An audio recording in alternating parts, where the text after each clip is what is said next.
Greater Noida में बसे एक छोटे से गांव सुनपुरा में सन 2016 से संचालित है संस्थानम अभय दानम, एक ऐसी संस्था जिसमें मूक प्राणी एवं असहाय पशु पक्षियों के पालन पोषण से लेकर चिकित्सा तक की उत्तम व्यवस्था की जाती है। संस्था में उपस्थित चिकित्सक एवं अन्य सदस्य दिल्ली एनसीआर एवं अनेक क्षेत्रों से 24 घंटे असहाय पशु पक्षियों का रेस्क्यू कर जीवन दान देने का नेक कार्य कर रहे हैं।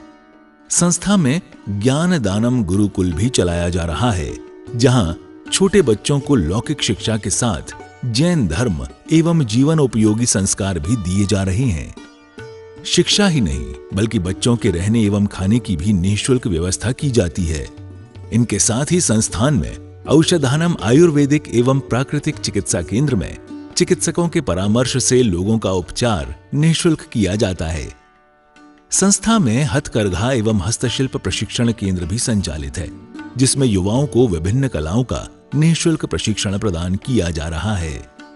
सन 2017 में इस परिसर में श्री दिगंबर जैन मंदिर की स्थापना भी की गई, जहां अरिहंतगिरी तमिलनाडु से लाई गई मूलनायक भगवान शांतिनाथ की मनोहारी प्रतिमा लगभग 500 वर्ष प्राचीन है। प्रतिमा इतनी निराली है कि हर कोई इन पर मोहित हो जाता है। मंदिर जी में प्रतिदिन प्रभु का अभिषेक, शांति धारा एवं पूजन होता है। वर्तमान में पशुजन्य दुग्ध पदार्थ क्रूरता मुक्त न होने के कारण यहाँ अभिषेक हेतु वनस्पति जन्य विकल्पों जैसे कि नारियल जल, पुष्प एवं फलों के रसों का प्रयोग किया जाता है। क्षेत्र पर हस्तलिखित पांडुलिपि संग्रहालय, जैन वीगन ऑर्गेनिक भोजनालय, गुरुकुल निर्माण का कार्य निरंतर चल रहा है। यदि आप भी ऐसे मनमोहक स्थान संस्थानम अभयदानम के किसी भी कार्य एवं क्षेत्र में सहयोग देना चाहते हैं तो संपर्क करें 9868356946 9329322040। आचार्य श्री उमा स्वामी विरचित तत्वार्थ सूत्र पाठशाला। मंगल आशीर्वाद परम पूज्य आचार्य श्री 108 श्रुत सागर जी महाराज, परम पूज्य आचार्य श्री 108 प्रमुख सागर जी महाराज। प्रेरणा स्रोत परम पूज्य मुनि श्री 108 प्रणम्य सागर जी महाराज एवं परम पूज्य पाठशाला प्रणेता मुनि श्री 108 हनुमान सागर जी महाराज। नमन करता स्वर्गीय श्री योगेंद्र कुमार जैन एवं स्वर्गीय श्रीमती आशा जैन, मोदीनगर, उत्तर प्रदेश। प्रायोजक ज्ञान दानम गुरुकुल। हम आगे देखते हैं सम्यक चारित्र। बहुत आराम से हम आपको करा रहे हैं, जिससे एक एक शब्द आपके ज्ञान में आता जाए, भले ही आपको याद नहीं हो पाए। बहुत सारे लोग ऐसे होंगे जो पहली बार तत्वार सूत्र पढ़ रहे होंगे।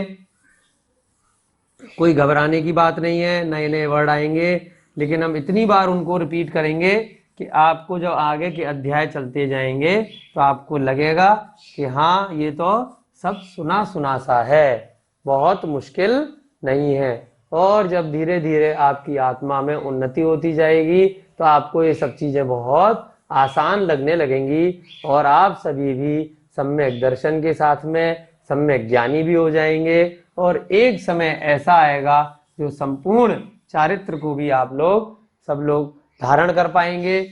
भले ही पंचम काल में हम सभी को यहाँ मोक्ष की प्राप्ति ना हो पाए, परंतु हम सभी यही भावना करेंगे कि अगले भवों में हम सभी को भी निर्वाण की प्राप्ति हो, हम भी अरिहंत अवस्था को प्राप्त कर पाएं। यही इस तत्वार सूत्र का मुख्य उद्देश्य है। मात्र एक ज्ञान प्राप्त कर लेना, एक बहुत बुद्धिमान हो जाना और समाज में हमारी ख्याति हो, हमारा वैभव हो, हमारा बहुत नाम हो, ऐसी भावना नहीं करना। मेन उद्देश्य क्या होना चाहिए कि हमें भी संपूर्ण चारित्र की प्राप्ति करनी है। और वंदे तद्गुण लब्धे, जो बंगला चरण में हमने पढ़ा है कि इस तत्वार सूत्र का वाचन हे प्रभु हम किस लिए कर रहे हैं, क्योंकि हे अरिहंत भगवान, हमें भी आपके गुणों की प्राप्ति हो। सही सही जो आपने आचरण बताया है, हम भी एक दिन ऐसे हमारे भाव होएं, हमारी ऐसी शक्ति हो कि हम भी उस अवस्था को, अरिहंत अवस्था को प्राप्त कर पाएं। तो उस अवस्था को सही सही प्राप्त करने के लिए पहले सम्यक दर्शन होना, सम्यक ज्ञान होना नितांत आवश्यक है। उसके बिना अगर हम चारित्र को धारण करेंगे तो वो सम्यक चारित्र नहीं कहलाएगा। कौन सा चारित्र कहलाएगा? मिथ्या चारित्र कहलाएगा। मिथ्या यानी झूठा, गलत। अब देखते हैं सम्यक चारित्र। हमें अपने मुख्य उद्देश्य से कहीं पर भी नहीं भटकना है। मुख्य उद्देश्य क्या है? सम्यक चारित्र की प्राप्ति करना। पहले हमने ज्ञान प्राप्त कर लिया, सम्यक दर्शन प्राप्त कर लिया। अब हमने उस सारे ज्ञान को और दर्शन को अपने चरित्र में, यानी कि अपने व्यवहार में, अपने कैरेक्टर में, अपनी वेशभूषा में, अपनी प्रतिदिन की दिनचर्या में हमने उसको उतार लिया। तो वो क्या कहलाएगा? सम्यक चारित्र। मिथ्या चारित्र कषाय हिंसा से विरक्त होना। मिथ्या चारित्र इसका उल्टा है। मिथ्या चारित्र से और किससे? कषाय से, हिंसा से विरक्त होना। विरक्त माने छुटकारा प्राप्त करना, उससे दूर होना। ये सब क्या कहलाता है? सम्यक चारित्र। अब इसमें अलग अलग मान्यताएं हैं। दिगंबर परंपरा में कहते हैं कि चारित्र माना जाएगा जब जो है दिगंबर मुनिराज बन जाएंगे। श्वेतांबर मान्यता में वर्तमान में क्या है? वस्त्र पहनते हैं जो मुनिराज होते हैं, तो वहां पर भी जब वस्त्र पहन भी लिए तब भी सम्यक चारित्र की ही मान्यता की जाती है। तो इसलिए इसमें एक देश चारित्र और सर्वदेश चारित्र का वर्णन आता है। सर्वदेश मतलब कि उन्होंने संपूर्ण रूप से चारित्र धारण कर लिया। एक देश यानी कि दिगंबर परंपरा के अनुसार प्रतिमाओं का वर्णन आता है कि प्रतिमाधारी श्रावक बन गए, क्षुल्लक, क्षुल्लिका, ऐलक इत्यादि बन गए। तो वो सब क्या हो गए? उन्होंने अभी संपूर्ण रूप से धारण नहीं किया। तो चारित्र भले ही स्टेज वाइज हो, स्टेप वाइज हो या संपूर्ण रूप से हो, तो उसकी अलग अलग कैटेगरी होती है।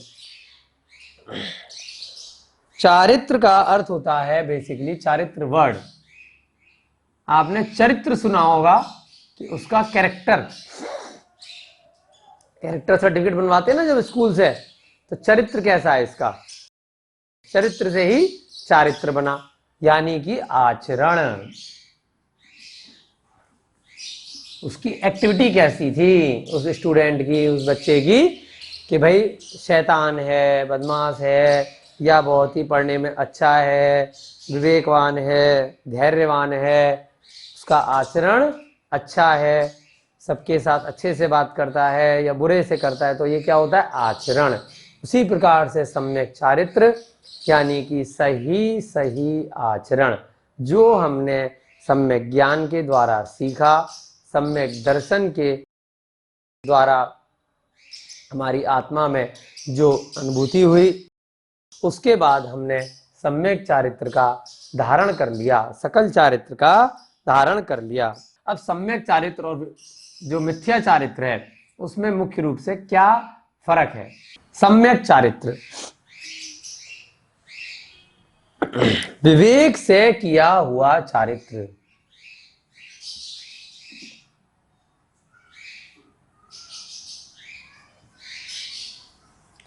विवेक से किया हुआ चारित्र। विवेक यानी कि बुद्धि।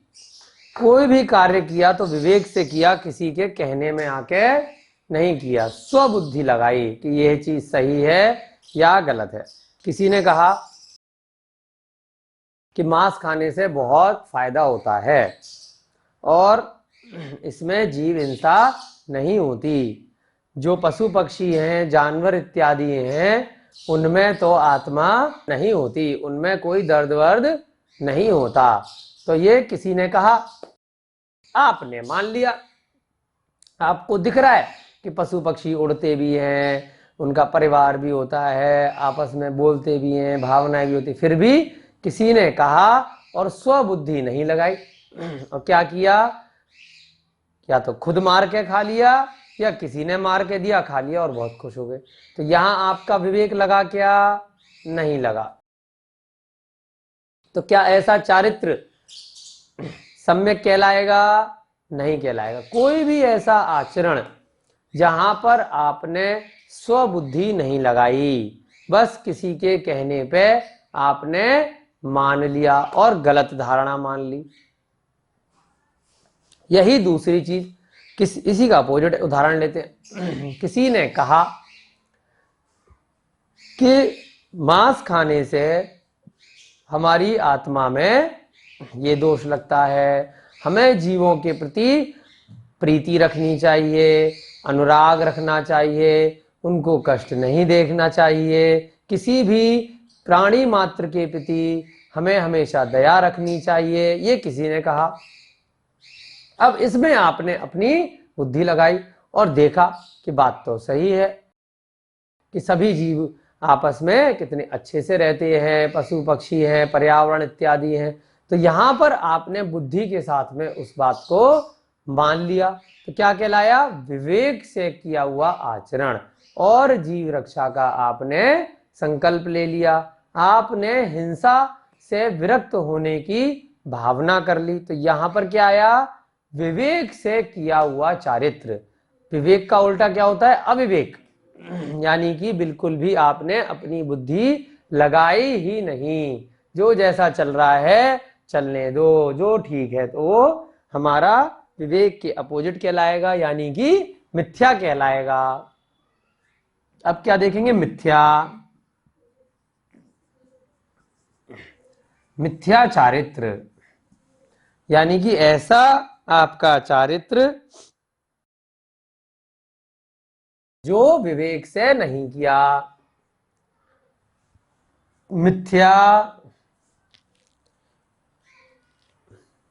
यानी कि विवेक रहित, यानी कि चारित्र को धारण कर लिया। चारित्र में हमने बताया कि जो सम्यक चारित्र का मतलब है, दिगंबर परंपरा के अनुसार दिगंबर मुनि महाराज बन जाना या प्रतिमाधारी श्रावक बन जाना, और श्वेतांबर परंपरा के अनुसार उनके मुनि इत्यादि गुरु बन जाना।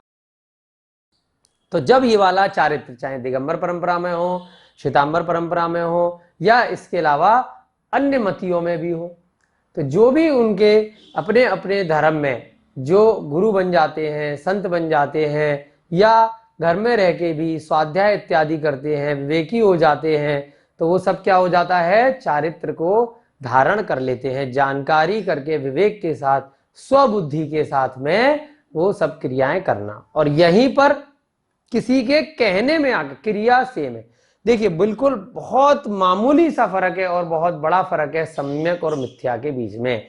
चारित्र दोनों में आ रहा है ना, लेकिन सम्यक और मिथ्या में क्या फर्क है? यहां विवेक के साथ में चारित्र धारण किया है, और यहां पर बिना बुद्धि लगाए किसी ने कहा कि भाई मुनि बन जाओ, मोक्ष प्राप्त हो जाएगा, भाई तप करने लग जाओ, मोक्ष प्राप्त हो जाएगा, ये सिद्धि हो जाएगी, वो मिल जाएगा।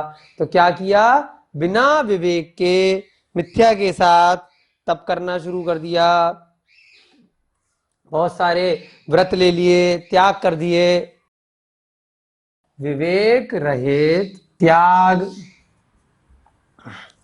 व्रत, ये सब क्या कहलाएगा? इत्यादि। पंचम काल में आप लोगों को सुनने में आता है, बहुत सारी घटनाएं सुनने में आती हैं कि उन्होंने चारित्र धारण कर लिया, परंतु क्या हुआ? बाद में इसी प्रकार की कोई दिक्कत आ गई। तो कहीं ना कहीं उनके सम्यक चारित्र में प्रॉब्लम थी, जिसकी वजह से क्या होता है कि हो सकता है जब उन्होंने चारित्र को धारण किया तब किसी की देखा देखी कर लिया। उन्होंने सोचा कि भैया वहां पर हिमाचल पे चले जाएं, एक टांग पर खड़े होके इतने सालों का तप करेंगे और ये प्राप्ति हो जाएगी। तप कर रहे हैं, बहुत शरीर को कष्ट दे रहे हैं, परंतु क्या है? मोक्ष का कारण नहीं है। सम्यक चारित्र क्या है? साक्षात मोक्ष का कारण है। परंतु मिथ्या चारित्र से आपने अपनी आत्मा को कष्ट दिया, ठीक है, परंतु मोक्ष की प्राप्ति नहीं होगी, लेकिन उसका कुछ ना कुछ आपको फल मिल जाएगा, क्योंकि आपने अपनी आत्मा को कष्ट दिया है, तप किया है, त्याग किया है, व्रत उपवास किए हैं। तो उसमें अगर आपने जीव हिंसा इत्यादि नहीं करी इन तप त्याग में, तो क्या होगा, मोक्ष तो नहीं मिलेगा, परंतु क्या मिल सकता है, इस संसार में सुख मिल सकते हैं।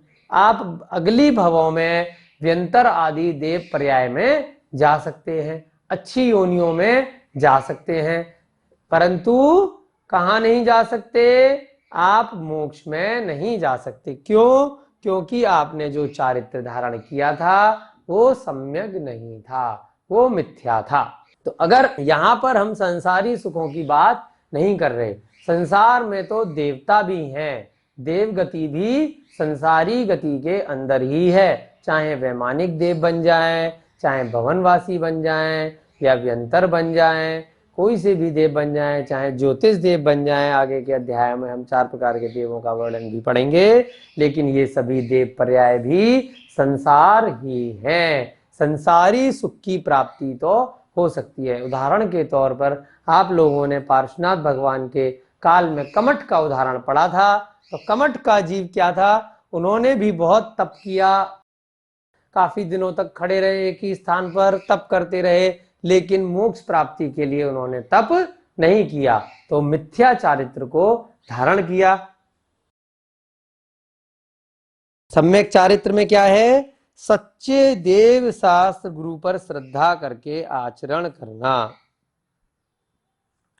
सम्यक चारित्र कहलाता है। सच्चे देव शास्त्र गुरु पर, सच्चे देव, यहां पर जो देव वर्ड है इससे आपको कंफ्यूज नहीं होना, ये देवता वाला देव नहीं है, ये स्वर्गों का देव नहीं है। ये कौन से देव हैं, अरिहंत। सच्चे देव शास्त्र गुरु पर श्रद्धा करके आचरण करना क्या कहलाता है, सम्यक चारित्र। आचार्य श्री उमा स्वामी विरचित तत्वार्थ सूत्र पाठशाला। मंगल आशीर्वाद परम पूज्य आचार्य श्री 108 श्रुत सागर जी महाराज, परम पूज्य आचार्य श्री 108 प्रमुख सागर जी महाराज। प्रेरणा स्रोत परम पूज्य मुनि श्री 108 प्रणम्य सागर जी महाराज एवं परम पूज्य पाठशाला प्रणेता मुनि श्री 108 हनुमान सागर जी महाराज। नमन करता स्वर्गीय श्री योगेंद्र कुमार जैन एवं स्वर्गीय श्रीमती आशा जैन, मोदीनगर, उत्तर प्रदेश।